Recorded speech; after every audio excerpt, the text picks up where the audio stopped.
मुझे तुम याद आते हो, मुझे तुम याद आते हो किसी सुनसान सपने में, छुपी ख्वाहिश की हिद्दत में, किसी मसरूफियत के मोड़ पर तन्हाई के सहराओं में, या फिर किसी अनजान बीमारी की शिद्दत में।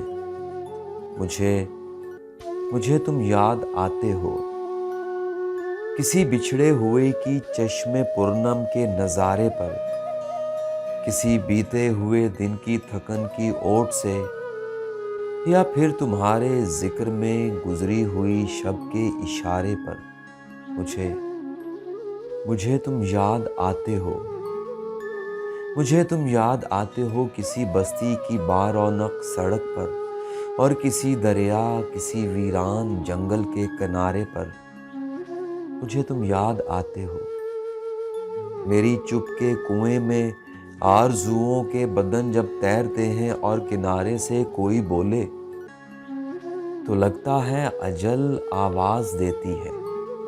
मेरी बेचैनियों में जब तुम्हारी तुंद खूं रंजिश खटकती है, तेरी दूरी सुलगती है, या फिर मेरी इन आँखों के किसी सहरा में जब तुम्हारी याद की तस्वीर जलती है, जुदाई हाथ मलती है। मुझे तुम याद आते हो, मुझे तुम याद आते हो मुक़द्दर के सितारों पर, ज़माने के इशारों पर, उदासी के किनारों पर।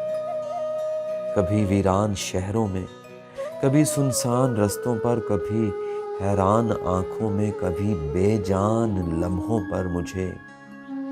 मुझे तुम याद आते हो। सुहानी शाम हो कोई, कहीं बदनाम हो कोई, भले गुलफाम हो कोई, किसी के नाम हो कोई। मुझे तुम याद आते हो, मुझे तुम याद आते हो। कहीं बारिश बरस जाए, कहीं सहरा तरस जाए, कहीं काली घटा उतरे, कहीं बादे सबा ठहरे, तुम्हारे और मेरे दरमियाँ आकर खुदा ठहरे। तो मेरी ज़िंदगी के अव्वल व आखिर तुम उस लम्हे खुदा के बाद आते हो। मुझे तुम याद आते हो, बहुत ही याद आते हो।